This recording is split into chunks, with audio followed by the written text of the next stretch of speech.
बिस्मिल्लाहिर्रहमानिर्रहीम। अस्सलाम वालेकुम friends, evo mean evolution channel पे सुफियान आपको खुशामदीद कहता है।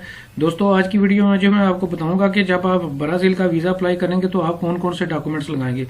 दोस्तों, ये बाकायदा एम्बेसी ऑफ ब्राज़ील इन इस्लामाबाद, इसकी ऑफिशियल जो है मैंने वेबसाइट आपके सामने जो है वो ओपन की हुई है। यहाँ पे आप देख सकते हैं कि ये टूरिस्ट वीज़ा के लिए जो है ये डिटेल लिखी हुई है, ये सारी।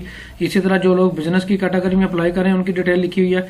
इसी तरह बाकी डिटेल भी जो है लिखी हुई है। दोस्तों, ये यहाँ पे जो है ज़ाहिर है आपके जॉब और बिजनेस करने वाले लोगों के लिए कंबाइंड चीज़ें लिखी हुई हैं, लेकिन मैंने आपकी फैसिलिटी के लिए जो है अलहदा से एक शीट बनाई हुई है। ये आप देख सकते हैं, अलहदा से मैंने एक आपको जो है माइक्रोसॉफ्ट वर्ड की एक शीट बनाई हुई है, जिसपे मैं आपको बकायदा दिखाऊंगा कि जॉब वाले लोग किस तरह से अप्लाई करेंगे, टूरिस्ट जो लोग हैं वो किस तरह से अप्लाई करेंगे, जो लोग बिजनेस के लिए अप्लाई करना चाह रहे हैं वो किस तरह से अप्लाई करेंगे। तो पूरी डिटेल जो है आपको मैं इस वीडियो में मैं बताने जा रहा हूँ। तो दोस्तों, ये इसका ऑफिशियल वेबसाइट का लिंक भी मैं नीचे डिस्क्रिप्शन में दे दूंगा। आप खुद भी जाके जो है इसको बकायदा जो है वो देख सकते हैं। लेकिन मैंने जो है बकायदा एक पूरी एक्सट्रैक्ट जो है इसका निकाल के एक बकायदा आपकी फैसिलिटी के लिए लिस्ट बनाई हुई है, वो मैं आपसे अभी जो है वो मैं आपको उसकी ब्रीफिंग देने जा रहा हूँ।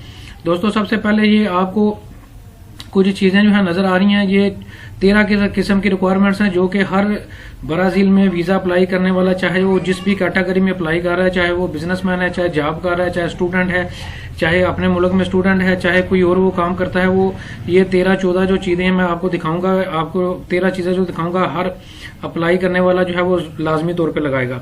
सबसे पहले तो ये ब्राज़ील का आपने ऑनलाइन एक वीज़ा एप्लीकेशन फॉर्म जो है वो फिल करना होगा। ये फॉर्म किस तरह से फिल करना है, इसकी अलहदा से मेरी वीडियो मौजूद है, नीचे लिंक मैं डिस्क्रिप्शन में दे दूंगा। आप इसको जो है वो देख के जो है वीज़ा एप्लीकेशन फॉर्म भी ऑनलाइन फिल कर सकते हैं।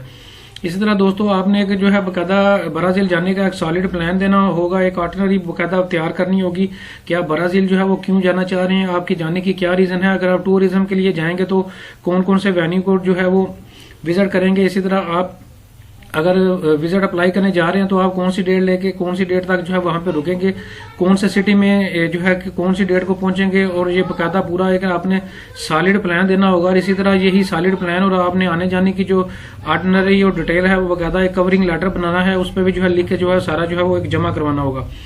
दोस्तों, इसमें मैं आपको बताता चलूँ कि अगर आप बिजनेस पर्पज के लिए जा रहे हैं तो अगर फिर आपने बिजनेस के रेलिवेंट जो है कोई रीजन देनी होगी। अगर टूरिज्म के लिए जा रहे हैं तो टूरिज्म की जो है वो बाकायदा एक सॉलिड प्लानिंग देनी होगी। तो आपने बाकायदा एक पूरी ऑर्डिनरी और एक प्लानिंग बना के जो है एम्बेसी को जो है बताना होगा, और उसी का एक कवरिंग लेटर भी जो है वो बनाना होगा, जिसमें जो है आपने बाकायदा उसमें मेंशन करना होगा कि मैं ब्राज़ील जो है इस वजह से जो है वो अप्लाई करने जा रहा हूँ। अच्छा दोस्तों, अब कौमी शनाख्ती कार्ड आपका जो है वैलिड होना चाहिए, ये डेफिनेटली आपको जो है उसकी ज़रूरत पड़ेगी। इसी तरह दोस्तों, पुलिस करैक्टर सर्टिफिकेट भी आपको चाहिए होगा, ओरिजिनल चाहिए होगा, और उसको ओरिजिनल को आपने फॉरेन ऑफिस से जो है वो बाकायदा टेस्ट भी करवाना होगा। इसी तरह दोस्तों, आपको वैलिड पासपोर्ट चाहिए होगा, जिसकी एक्सपायरी जो है कम से कम आपसे जब आप वहाँ पे आप पाकिस्तान से जो है वहाँ पे जो है अप्लाई करेंगे और जाएंगे, जाने से पहले उसकी 6 माह की जो है वैलिडिटी जो होनी चाहिए। इसी तरह दोस्तों, आपने फैमिली रजिस्ट्रेशन सर्टिफिकेट और फैमिली रजिस्ट्रेशन जो एक फैमिली रजिस्ट्रेशन सर्टिफिकेट आपने लेना होगा। ये 2 तरह के होते हैं, मैंने बकायदा हाईलाइट भी किया हुआ है। एक FRC बाई बर्थ होता है, एक FRC बाई मैरिज होता है। ये दोनों जो है आपको पाकिस्तान में नादरा से जो है वो मिलेंगे, और बकायदा नादरा जो है ये इशू करती है, और ये आप 1000 रुपीज़ इसकी फीस जो है वो पे करेंगे, और उसी वक्त नादरा जो है आपको ये जो है बाकायदा इशू करके देगा। और इंडिया और बांग्लादेश से अगर आप अप्लाई कर रहे हैं या दूसरे मालदीव भूटान से अप्लाई कर रहे हैं तो फिर जहां से भी जो भी इदारा आपका कौमी शनाख्ती कार्ड बनाता है वहां से जो है आप ये फैमिली रजिस्ट्रेशन सर्टिफिकेट जो है वो बनवा सकते हैं। दोस्तों, ये 2 तरह के होते हैं, एक बाई बर्थ होता है जिसमें आपके फैमिली मेंबर यानी कि पेरेंट्स और बहन भाई शामिल होते हैं, और एक FRC बाई मैरिज होता है जिसमें आपकी बेगम और आपके बच्चे और आपका हस्बैंड जो है वो उसके रेलिवेंट जो है डिटेल होती है। तो ये अगर आप तो अनमैरिड हैं फिर जो है आप ये वाला ऊपर वाला जो है FRC लगाएंगे, और अगर आप मैरिड हैं तो ये नीचे वाला भी आप लगाएंगे। दोस्तों, दोनों जो FRC होंगे उनको बाकायदा आपने फॉरेन ऑफिस से इसको भी जो है बाकायदा अटेस्ट करवाना होगा, और ओरिजिनल जो है आपने जो है वहाँ पे जो है वो देना होगा। इसी तरह दोस्तों, आगे आ जाते हैं। अगर तो आप मैरिड हैं तो फिर आपने जो है वो अपना मैरिज सर्टिफिकेट यानी कि निकाहनामा जो इंग्लिश में आप अपने यूनियन कौंसिल से ले सकते हैं। और अगर आप मैरिड नहीं है, अनमैरिड हैं, गैर शादीशुदा हैं, तो फिर आपने अपना बर्थ सर्टिफिकेट जो है वो भी जो है साथ जो है वो लगाना होगा। ये भी फॉरेन ऑफिस से जो है टेस्ट होना चाहिए। तो ये दोनों में से कोई एक आप लगाएंगे। अगर आप मैरिड हैं तो मैरिज सर्टिफिकेट, अगर अनमैरिड हैं तो फिर बर्थ सर्टिफिकेट लगाएंगे फॉरेन ऑफिस से। दोनों को आपने टेस्ट भी करवाना होगा। इसी तरह दोस्तों 6 माह की आप बैंक स्टेटमेंट जो है वो लगाएंगे और इसी तरह अकाउंट मेंटेनेंस लेटर भी एक साथ लगाएंगे।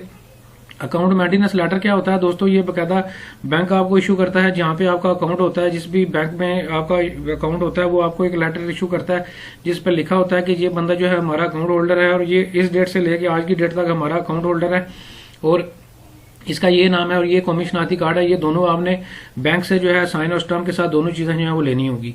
इसी तरह दोस्तों आपने एक टेम्परेरी एयर टिकट रिजर्वेशन लेनी होगी, जो कि आप किसी भी ट्रैवल एजेंट या टूर ऑपरेटर से फ्री जो है वो निकलवा सकते हैं अपना पासपोर्ट दिखा के। जिन भी डेट्स को आप ब्राजील का ट्रैवल करेंगे उन्हीं डेट्स की आपने एक टेम्परेरी एयर टिकट रिजर्वेशन भी जो है वो साथ जो है वो देनी होगी, तो जो कि रिटर्न होनी चाहिए, रिटर्न एयर टिकट रिजर्वेशन आपने देनी होगी। इसी तरह दोस्तों आपने एक होटल की रिजर्वेशन भी टेम्परेरी जो है वो फ्री में, जो आप booking.com से या कोई भी होटल की आप रिजर्वेशन जो है वो करवा सकते हैं, वो आप फ्री एक होटल की रिजर्वेशन भी करवाएंगे। जिस भी ब्राजील में आप जिस भी सिटी में स्टे करेंगे वहां की जो है आपने बकायदा उसी एरिया की होटल की जो है रिजर्वेशन भी जो है वो एक लगानी होगी। और अगर आपका कोई वहां पे रिलेटिव मौजूद है, कोई रिश्तेदार या दोस्त मौजूद है, अगर आपके उसके घर पे रहना चाहते हैं तो आप जो है होटल रिजर्वेशन और होटल के एड्रेस की बजाय आप उसके घर का एड्रेस भी दे सकते हैं। इस तरह दोस्तों 2 पासपोर्ट साइज जो है तस्वीरें भी आपने जो है वो लगानी होगी, जो कि आपके जो वीजा एप्लीकेशन फॉर्म है उस पर जो है वो लगाई जाएंगी।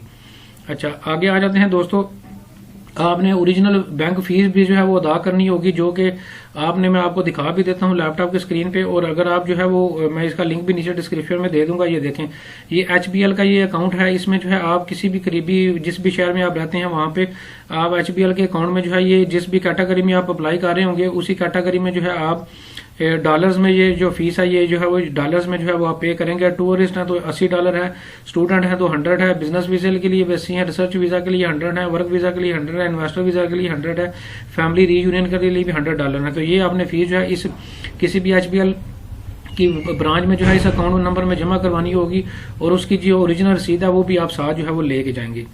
अच्छा दोस्तों, अब मैं आपको बताऊंगा ऐसे लोग जो अपने मुल्क में बिजनेस कर रहे हैं और वो किसी भी कैटेगरी में अगर वीजा अप्लाई कर रहे हैं टूरिज्म के लिए या फ्रेंड एंड फैमिली रीयूनियन के लिए ब्राजील जा रहे हैं, तो वो क्या करेंगे, सबसे पहले जो है अपने बिजनेस या बिजनेस का लेटर हेड या विजिटिंग कार्ड जो उनका होगा या दोनों जो है वो उनकी कॉपी और ओरिजिनल भी जो है वो साथ देंगे। इसी तरह दोस्तों अगर उनकी कंपनी या फैक्ट्री या ऑर्गेनाइजेशन रजिस्टर्ड है तो उसकी रजिस्ट्रेशन का प्रूफ जो है उसकी कॉपी भी जो है ओरिजिनल उसकी कॉपी भी जो है उन्होंने साथ जो है वो देनी होगी। तो ये जो 2 फॉर्मेलिटीज हैं, जो लोग पाकिस्तान में, इंडिया में या बांग्लादेश में बिजनेस करते हैं तो ये दोनों चीजें जो है वो वाले लोग लगाएंगे। और इस तरह दोस्तों अगर आप बिजनेसमैन है और बिजनेस करते हैं और आपका जाने का जो मकसद है ब्राजील वो बिजनेस ट्रिप है और बिजनेस वीजा आप अप्लाई करने जा रहे हैं, तो फिर ये देखें ऊपर लिखा हुआ है फॉर बिजनेस वीजा। ये 4 चीजें जो है आप लगाएंगे, ये भी कंपलसरी है, लाजमी आपने लगानी होगी। सबसे पहले तो आपने जिस भी वहां पे अगर आप बिजनेस ट्रिप के लिए जा रहे हैं, अगर आप वहां पे किसी कॉन्फ्रेंस मीटिंग या सिंपोजियम में वहां पे जो है वो अटेंड करने जा रहे हैं, तो आपने बकायदा उसका जो है बकायदा इन्विटेशन लेटर जो है, जो कि बकायदा ब्राजील की जो वहां पे नोटरी पब्लिक है वहां से टेस्टेड भी होना चाहिए, वो आपने जो है वो साथ लगाना होगा। इसी तरह अगर आपका वहां पे किसी बंदे के साथ बिजनेस रिलेशन है, टर्म्स हैं, आप उसको मुख्तलिफ शिपमेंट्स भेजते हैं या इनवाइसेस आपके पास मौजूद हैं कि आप उसको कोई एक्सपोर्ट चीजें करते हैं, तो फिर उसका भी प्रूफ जो है वो आपने जो है वो देना होगा, उसकी कॉपीज भी जो है वो साथ लगानी होगी। और अगर आप वहां पे कोई बिजनेस मीटिंग अटेंड करने जा रहे हैं तो फिर आपने वहां की कोई कॉन्फ्रेंस या सिंपोजियम होने जा रहा है तो उसकी जो है वो बकायदा इनविटेशन लेटर जो है जो कि होना चाहिए, वो भी जो है आप उसकी जो है उसकी कॉपी भी जो है वो साथ लगाएंगे। इसी तरह आपको वीजा रिकमेंडेशन लेटर और सर्टिफिकेट भी जो है वो चैम्बर ऑफ कॉमर्स का जो है वो चाहिए होगा। आप अपने मुल्क से जो है बकायदा ये चैम्बर ऑफ कॉमर्स का लेटर जो है वो रिकमेंडेशन का लिखवाएंगे कि हम इसको रिकमेंड करते हैं कि ये ब्राजील जो है विजिट कर सकता है या बिजनेस के पर्पज के लिए जा सकता है, तो ये भी आपने जो है वो साथ लगाना होगा। इसी तरह आपने एनटीएन को अपनी FBR की टैक्स रिटर्न या एनटीएन सर्टिफिकेट भी जो है वो आप लगाएंगे लाजमी तौर पे। इसी तरह चैम्बर ऑफ कॉमर्स का जो आपके पास मेंबरशिप मौजूद है उसकी कॉपी भी जो है वो ओरिजिनल जो है वो भी या उसकी कॉपी जो है वो साथ जो है वो लगाएंगे। तो ये उन लोगों के लिए है जो कि बिजनेस वीजा अप्लाई करने जा रहे हैं ब्राजील का, ये उन लोगों के लिए है। अच्छा दोस्तों आगे आ जाते हैं ऐसे लोग जो कि पाकिस्तान में, इंडिया में, बांग्लादेश में या मालदीव में रहते हैं लेकिन उनके पास वहां की नेशनैलिटी मौजूद नहीं है, वो उनके पास वहां का कोई वर्क परमिट या लीगल उनकी एंट्री वहां पे लीगल है, तो वो उसकी जो है अपने शनाख्ती कार्ड की जगह पे जो है उसकी बकायदा वर्क परमिट की जो है वो कापी जो है उन्होंने साथ जो है वो लगानी होगी। जैसे मिसाल के तौर पर पाकिस्तान में अफगान रेफ्यूजीज जो रहते हैं, अफगान महाजरीन रहते हैं, उनकी यहाँ पे जो रहने का जो कानूनी जो उनके पास जो भी लेटर होगा वो जो है वो उन्होंने दिखाना होगा। ये फॉर्मेलिटी उन लोगों के लिए है जो नॉन पाकिस्तानी है, और जो पाकिस्तानी है वो सिर्फ अपना कौमी शनाख्ती कार्ड देंगे। अच्छा दोस्तों, अब आ जाते हैं ऐसे लोग जो गवर्नमेंट जॉब करते हैं, वो क्या करेंगे, अपना जॉब लेटर एक बकायदा जो है वो लेंगे गवर्नमेंट से, जिस भी इदारे में या जिस भी इंस्टीट्यूशन में वो काम करते हैं उसका एनओसी नॉन ऑब्जेक्शन सर्टिफिकेट लेंगे, और उसको भी नोटरी पब्लिक से जो है वो वेरीफाई भी करवाएंगे। इसी तरह ऐसे लोग जो कि रिटायर्ड हो चुके हैं, वो अपने पिछली 6 माह की जो है वो पेंशन बुक की जो स्टेटमेंट है वो जो है उन्होंने जो है वो साथ लगानी होगी। और अब दोस्तों आ जाते हैं कि जो लोग जो है अपने कंट्री में स्टूडेंट हैं और वो किसी भी कैटेगरी में जो है वो ब्राजील का अगर वीजा अप्लाई कर रहे हैं तो उन्हें क्या करना होगा। सबसे पहले उन्होंने अपने कॉलेज, स्कूल या यूनिवर्सिटी का जो है वो बाकायदा इनरोलमेंट या एडमिशन कार्ड जो है वो उसकी जो है उसको साथ लगाना होगा, और उसकी जो भी वो कॉपी साथ देंगे उसको जो है या ओरिजिनल वहां पे दिखाएंगे, उसको बाकायदा नोटरी पब्लिक से जो है वो वेरीफाई भी करवाएंगे, और ये नोटरी पब्लिक से टेस्टेड भी करवाएंगे। ये आप डिस्ट्रिक्ट जो आपके नजदीक कचहरियां हैं, डिस्ट्रिक्ट कोर्ट्स हैं, वहां से जो है आप इसको नोटरी पब्लिक से चंद थोड़े से पैसे देके जो है नोटरी पब्लिक से टेस्ट भी करवा सकते हैं। इसी तरह आपने कॉलेज या यूनिवर्सिटी से जिस भी या स्कूल से जिस भी ड्यूरेशन में जो है आपने जाना होगा, ब्राजील अप्लाई करना होगा, उसकी लीव एप्लीकेशन भी लगाएंगे, और ये भी आप नोटरी पब्लिक से जो है अटेस्टेड करवाएंगे। अच्छा दोस्तों, अब आ जाते हैं, अगर कोई बंदा जो है ब्राजील में मौजूद है, वो अपनी मियाँ को या अपनी बीवी को जो है वो बुलाना चाह रहा है, तो उसने जो है बाकायदा मैरिज सर्टिफिकेट जो है लगाना होगा, जो कि जिससे उसका रिलेशन जो है वो स्पाउस के लिए ये बेसिकली कैटेगरी है। तो ये वो वाला बंदा जो है बाकायदा अपना मैरिज सर्टिफिकेट भी लगाएगा, और उसको फॉरेन ऑफिस से जो है अटेस्ट भी करवाएगा, ओरिजिनल उसने दिखाना होगा, और उसकी कॉपी जो है साथ देनी होगी। अच्छा, आगे आ जाते हैं दोस्तों, ऐसे लोग जो जॉब करते हैं वो कौन से डॉक्यूमेंट्स लगाएंगे, उनकी ये डिटेल में अब आपको बताने जा रहा हूँ। दोस्तों, सबसे पहले तो वो जो है 3 माह की अपनी सैलरी स्लिप जो है वो लगाएंगे, जो कि नोटरी पब्लिक से जो है अटेस्टेड होनी चाहिए। इस तरह आपने जॉब लेटर एक लेना होगा जिसपे जो है आपकी डिटेल लिखी होगी कि ये बंदा जो है इस डेट से लेके इस डेट तक ये जॉब करता है, इसकी एनुअल इनकम इतनी है, इसका कौमी शनाख्ती कार्ड ये है, और ये ब्राजील का वीजा अप्लाई करने जा रहा है। तो वीजा रिक्वेस्ट जो है ये ऊपर लाजमी तौर पर मेंशन होनी चाहिए। वीजा रिक्वेस्ट मुराद है, ऊपर लिखा होना चाहिए कि आपको कंपनी या ऑर्गेनाइजेशन जो है वो ब्राजील का वीजा अप्लाई करने के लिए जो है वो बाकायदा ये लेटर दे रही है। तो ये भी आपने दोनों जो चीजें हैं नोटरी पब्लिक से जो है बाकायदा अटेस्टेशन इसकी जो है वो करवानी होगी। दोस्तों, अब आ जाते हैं ऐसे लोग जो कि जिनकी उम्र जो है वो 18 साल से कम है, वो नाबालिग हैं, वो क्या करेंगे। सबसे पहले तो वो दोस्तों अपने वालिद या वालदा किसी एक बंदे की तरफ से जो है वो बाकायदा एक परमिशन लेटर, एक कंसर्ट लेटर, इजाजतनामा का एक एफिडेविट जो है वो देंगे, जो कि उनके वालिद या वालिद की तरफ से, वालिद या वालदा किसी एक बंदे की तरफ से होगा, और वो भी उन्होंने नोटरी पब्लिक से जो है वो टेस्ट करवाना होगा। इसी तरह उन्होंने वालिद या वालदा का कौमी शनाख्ती कार्ड या पासपोर्ट की कॉपी भी साथ देनी होगी।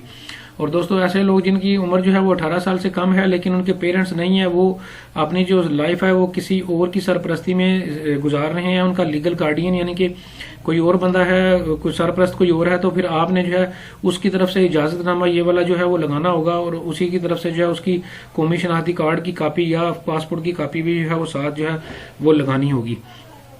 अच्छा दोस्तों, अब आ जाते हैं नीचे, मैं अब आपको बताता हूँ ऐसे लोग जो कि ये मैंने ऑप्शनल कुछ चीजें लिखी हुई हैं कि ऐसा बंदा जो ब्राजील का वीजा अप्लाई कर रहा है, ये चीजें जो हैं ये ऑप्शनल हैं, ये अगर आप लगा देंगे तो आपके वीजा के चांसेस ज्यादा हैं, अगर नहीं भी लगाएंगे तो कोई इशू नहीं है।